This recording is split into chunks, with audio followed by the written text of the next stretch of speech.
If you want to power off your Samsung Galaxy Z Flip 8, what you can do is, for example, you can use the power button and the volume down button. You want to press and hold both of these buttons at once for a couple of seconds to show this power menu. And then, of course, you can tap on the power off option.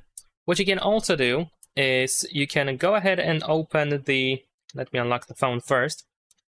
We can go to the control center or quick settings panel, and then here at the top we have this power button, so we can use it in order to also open the power menu.